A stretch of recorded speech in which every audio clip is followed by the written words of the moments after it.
Welcome to Inside UC from MBS News. The United Cities election for April 2018 is coming up.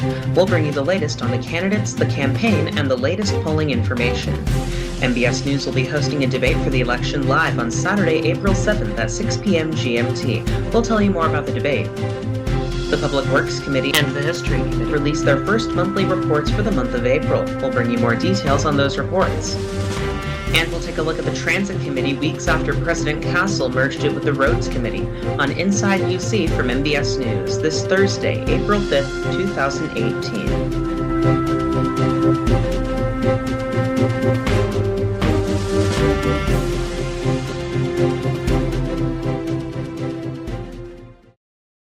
Hello and welcome to Inside UC. I'm Kitty Cat 11231 from MBS News. Our top story on today's program is the April 2018 United Cities election, which begins on Monday, April 16th at 1 a.m. GMT and ends 1 week later. Candidate registration closes this Friday at 1 a.m. GMT. The presidential race this election is shaping up to be a three-way race. The incumbent Castle is running for re-election against Burncow and PerCat 2010. Mindman was also running until he left the race recently. Our sister company GiddyUp has been conducting polling this election, and Castle is leading in the presidential race. GiddyUp's presidential poll included the three candidates currently in the race, as well as Mindman, who recently dropped out. Castle has a comfortable majority in the latest poll, while Mindman is in second place in first-choice votes. Burncow and PerCat 2010 received little support. Mindman received a majority of second-choice votes, while Burncow received a majority of third-choice votes, and PerCat 2010 received almost all of the fourth-choice votes. Narnia 17 and PTLD Knight were initially planning to run for president, but decided not to.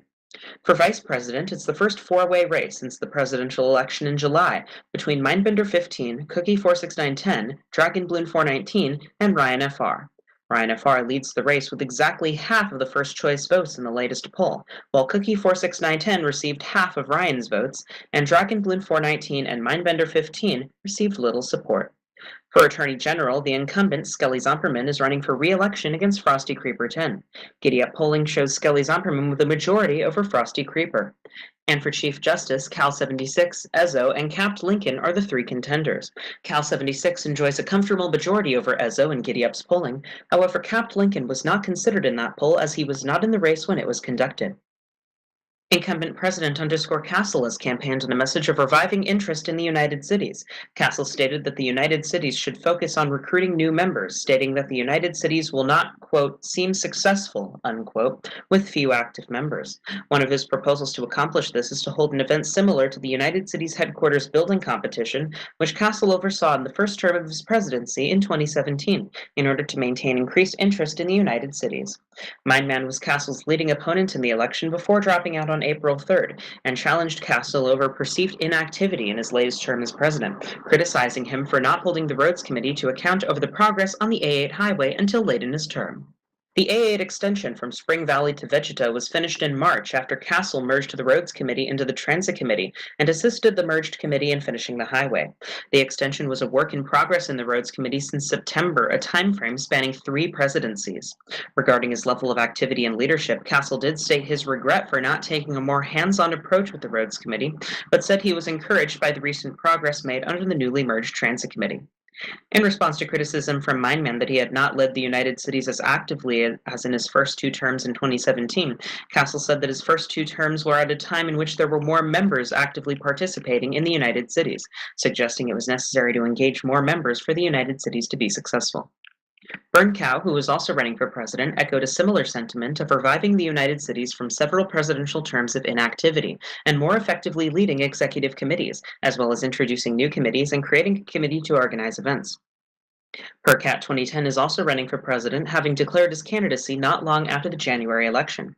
PerCat is not a member of the United Cities Discord server, has never held any position in the United Cities, and has never voted on a resolution in the General Assembly, but launched his campaign on a wiki page in February. His campaign page promises he will make United Cities meetings available to people without access to Discord or Mumble. PerCat's campaign page also proposes to use what he refers to as a talking stick to eliminate drama in the United Cities, in which, as his page describes, tribes, a player would be given a literal stick in Minecraft and only be allowed to speak when holding the stick. His proposal suggests that PerCat wishes to hold United Cities proceedings in Minecraft chat. Most proceedings of the United Cities take place in its Discord server, and a physical meeting of the General Assembly has never actually taken place. PerCat has stated that he is unable to access Discord due to internet issues, but nevertheless is able to access Minecraft multiplayer servers. His campaign page does not address any other issues. The vice presidential candidates echoed a common theme in their campaigns, promising to hold the first ever meetings of the General Assembly. Ryan FR expressed interest in holding meetings at the beginning and end of his term as vice president, saying he wants to, quote, get a good majority of the UC together in one place, unquote. Mindbender 15 also proposed the same time frame for holding meetings, despite initially telling Skelly Zumperman he did not believe a meeting was necessary. Dragonbloon 419 touted his level of activity, suggesting it would make it easier for him to hold meetings, including emergency meetings if necessary. This was, for the most part, the entire content of the vice presidential campaign so far, owing to the lack of responsibilities afforded to the vice president, something which Ryan Farr addressed, saying he believed that due to the lack of vice presidential responsibilities, the only real issue to campaign on is hosting General Assembly meetings. If the new vice president, whoever it may be, decides to hold a physical meeting of the General Assembly, it would be the first such meeting in United Cities history. In the Attorney General campaign, Frosty Creeper 10 is challenging incumbent Skelly Zomperman, who is seeking re-election. To assess his ability to argue both sides in a legal case, Frosty Creeper was asked to develop a legal argument on behalf of Mercury 203 for case number 12, in which Mercury sued in the United Cities Court to be recognized as a full state member of the United Cities despite not having any councilor towns, arguing that Article 1.1 did not require a state to have a councilor town at the time. Frosty Creeper stated he would not be able to form an argument on his behalf as the case had no legal merit. Skelly Zomperman agreed that the case was meritless, but wrote that had he argued on Mercury's behalf, he would have argued that Article 1.1.3 at the time only stated that states had the same rights as city-states, not that they have the same rank requirement. Frosty Creeper stated that the case was meritless because, quote, there is no mention in Article 1.1.3 of the lack of a need to have at least one component city being of councilor rank, unquote, saying that, quote, we can safely assume that states and city-states have the same rank requirements, unquote. In other words, this interprets the requirement for a state to have at least one councilor-level town to be based from a lack of a constitutional provision stating otherwise and an assumption that states have the same rank requirement as city-states, rather than affirmatively citing a specific legal provision. In the race for Chief Justice, Ezzo, Cal 76, and Capt. Lincoln are the three candidates. Cal 76 served 2 terms as Chief Justice back in 2017, while Ezzo and Capt. Lincoln would both be newcomers to the position. In response to a question about a preliminary injunction issued by Associate Justice Ryan F.R. in October, which temporarily blocked a constitutional amendment from taking effect that would amend the Constitution to remove a perceived ambiguity that was being litigated in court, Ezzo said that he believed the injunction was correctly issued because the amendment being voted on would interfere with the case and make it redundant. When pressed to name a specific legal provision explaining why the General Assembly could not amend the Constitution to make a case redundant, Ezzo stated that there was no law justifying his argument, saying the case was, quote, one of a kind, unquote, and going on to argue that the injunction did not have to be based on any law. When confronted with a portion in Amendment 3 stating, quote, the power of the court shall not be construed to enforce policies not written in the Constitution, unquote, Ezzo stated that a preliminary injunction was not a policy, and therefore Ryan had the power to write a preliminary injunction saying whatever he wanted. The next day, Ezzo referred to his debate performance as a, quote, grave mistake, unquote, saying his lack of sleep at the time affected his legal reasoning. Capt. Lincoln entered the Chief Justice race recently, saying his real-life experience in debates would make him a qualified Chief Justice. To assess his qualifications, Capt. Lincoln was asked to provide a legal analysis of the same injunction issued by Associate Justice Ryan F.R. in October, which he said was justified as he believed the court had the power to stop an amendment from complicating ongoing litigation, without citing any specific legal provisions. He then implied that he did not consider the United Cities Constitution when writing his response, saying that his response was his personal opinion. He then said his response was wrong and that he was, quote, still becoming familiar with the Constitution, unquote.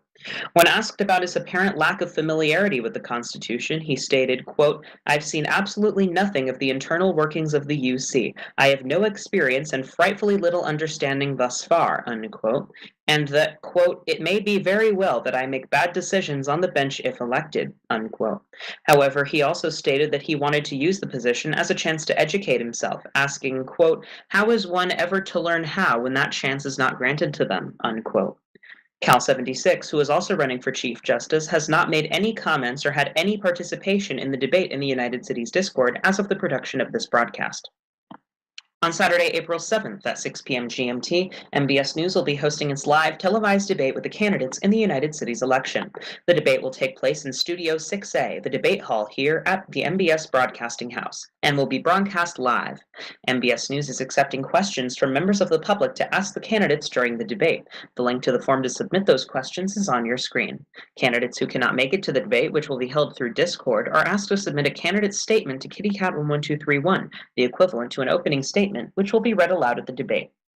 Any questions asked to candidates who are not present at the debate will be given to those candidates after the debate is finished, and their answers will be posted in a compilation video on our channel. That's the latest news on the election. Coming up, we'll be talking about the Public Works and History Committee reports and the merger of the Roads and Transit Committees after these commercial messages. You're watching Inside UC from MBS News.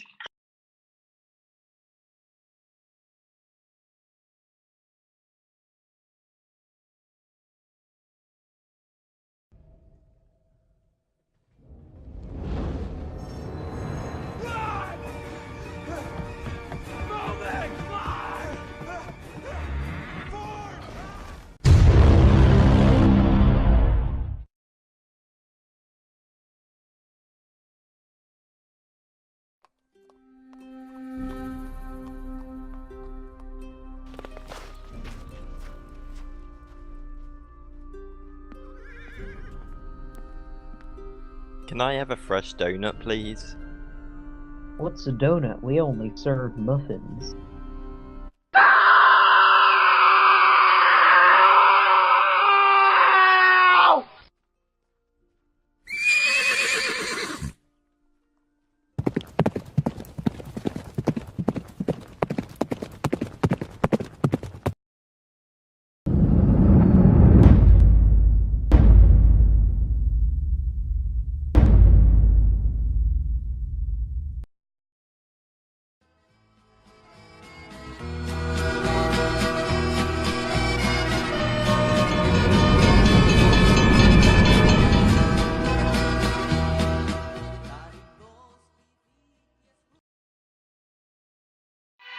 Every time you call on me, I drop what I do. You are my best friend and we've got some things to do.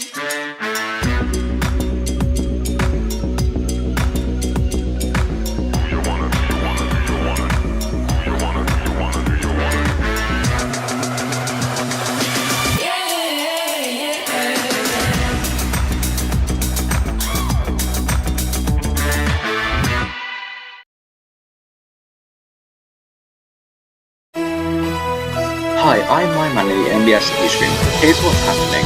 Candidate registration in the United Cities election closes this Friday at 1 AM GMT. Our sister company GiddyUp has released a new polling report. The link is on your screen.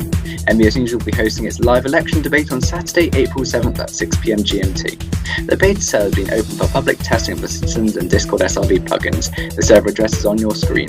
Citizens adds interactable NPCs in-game, while Discord SRV allows communication between Minecraft and Discord. The plugins are expected to be later implemented on the main server. Minecraft Future 26 announced to be hosting the 9th season of the Mole Game Show this spring in April and or May. The link to sign up is on your screen. He'll also be hosting a 3rd season of Big Brother this summer. Electmay will host the Summer Olympics in May after beating Whiteley in the final bid to host the Games. The Games will begin on May 27th and will be covered by MBS. The Public Works and History Committees in the United Cities have released their monthly reports for the month of April. More information on that is coming up on Inside UC. HVT 2011 and Devon the Boy XD were promoted to Senator in the latest batch, while SoSo 123 was rejected for promotion to Governor. And the next GSM is on Saturday, April 14th. That's the latest from MBS News. Now back to Inside UC.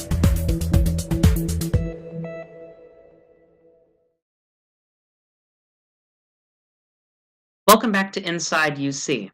On March 13th, enacted Resolution 41, the Legislative Committee Accountability Act, came into effect, requiring legislative committees, specifically the Public Works and History Committees, to publish reports at the start of each month. The reports detail the committee's current projects and goals for the next month. The Public Works Committee report, written by Committee Chair Ryan F.R., notes the committee has two active projects, a recreation center in Seggville and a park in Royal Ferry, both of which have not yet been started. A lack of contractors was blamed for the lack of progress on the Seggville Recreation Center, which was originally contracted to Captain Chimpy, who left the project. The committee is also planning to complete a park in Royal Ferry, which was an old project left over by the defunct Parks and Recreation Committee. The report suggests that the committee still needs to seek approval from Mike 24 due to complete the project handed over from the Parks and Recreation Committee, which was not started. The History Committee report denotes the current work of the committee to be designating landmarks, maintaining wiki pages for these landmarks, and maintaining pages related to the history of the MRT, predominantly the MRT History wiki page. Over the next month, according to the report, the committee seeks to add more information to the MRT History page, completing at least 8 blank sections, as well as ensuring each committee-designated landmark has a wiki page of at least stone quality, in addition to a physical marker in-game. On March 18th, President Castle announced a change in the two executive committees. The Roads Committee was officially abolished, and its assets, responsibilities, and members were transferred to the Transit Committee. Castle reasoned this change to be due to a lack of performance in the Roads Committee, which had been working on the A8 highway extension from Spring Valley to Vegeta for more than 6 months over the span of 3 presidencies. Castle appointed PTLD Knight as the chair of the committee, which had previously gone without a chair close to the beginning of his current term, but PTLD resigned on March 12th. The Merged Transit Committee retains HVT 2011 as its chair. Since the merger of the committees, the A8 extension was completed with the assistance of President Castle and opened the night of March 28th. Today we have the chair of the Transit Committee, HVT 2011, with us, as well as Transit Committee and former Roads Committee member Skelly Zomperman. Hello to you both. Hello. Hello. So I'm going to start with some questions for you, Skelly, about the A8. Since you were a member of the Roads Committee for quite a while, so you've been in the Roads Committee for most of the time for the entire time that the committee has been completing the A8 project. How has the progress gone over the past 6 months that you were working on the project? Very little progress, to be honest. Barely any work, usually very sporadic. Only done by about 1 or 2 people. And who are the people who were actively working on the project?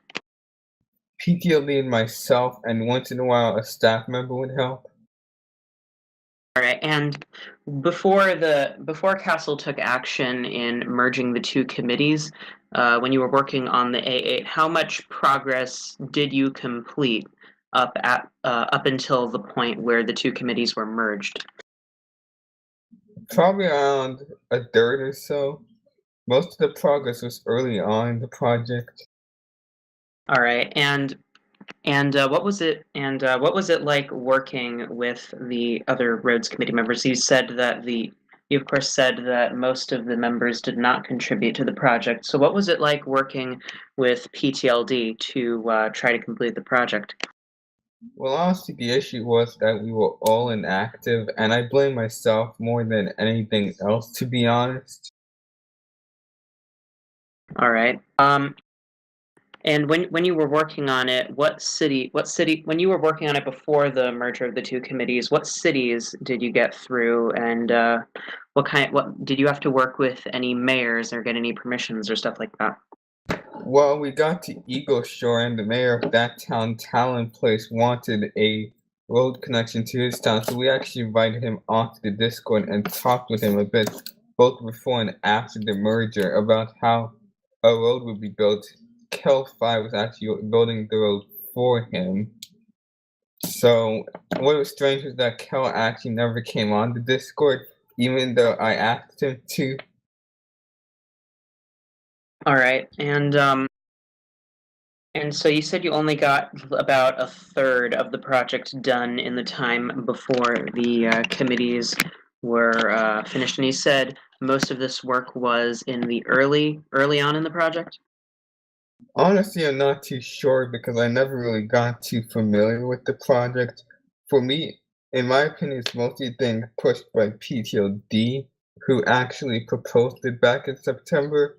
I don't remember if there's actually even a formal motion to propose it or not. Okay. Thank you, Skelly. I'm gonna ask some questions to you now, HVT. You are the chair of the newly merged Transit Committee, and you, of course, took over the A8 project from the Roads Committee, and the A8 was completed shortly after the merger of the committee. So, how did your committee complete this work, and how did it? Did you receive any assistance or whatnot? So in the transit committee, we usually set deadlines for when things need to be completed. And since the A8 was long overdue to be completed by the roads committee, we decided to set that deadline very short after the merger. We did get some assistance from Castle, our president, and I feel like a lot of people actively helped with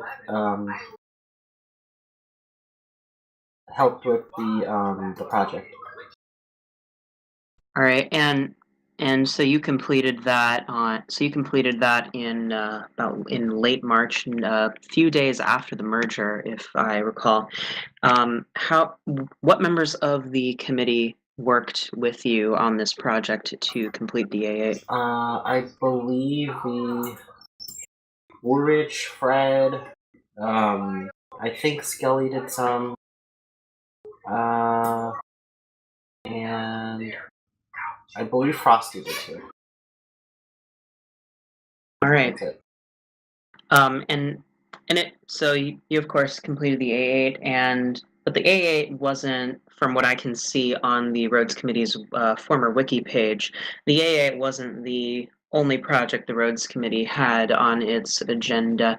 The former Roads Committee page said that the Roads Committee was planning the A80 highway between the Waterville-Oreo area to connect to the A8, as well as a connecting road from Knoxford to the A50 highway. What are the status on these projects in the Transit Committee? We haven't looked at them yet, but we will later, so... If I may interrupt, myself and Castle did get the Knoxford connector done, so that is completed actually. All right, so the Knoxford connector, when was that completed? I think about a couple weeks ago. Okay. And back to you, HVT. So that's about the projects from the former Roads Committee. Let's talk now about the Transit Committee's responsibilities that it already had before the merger. Have you had any new requests for transportation? And if so, how have you dealt with them, or how are you planning to deal with them? We have actually.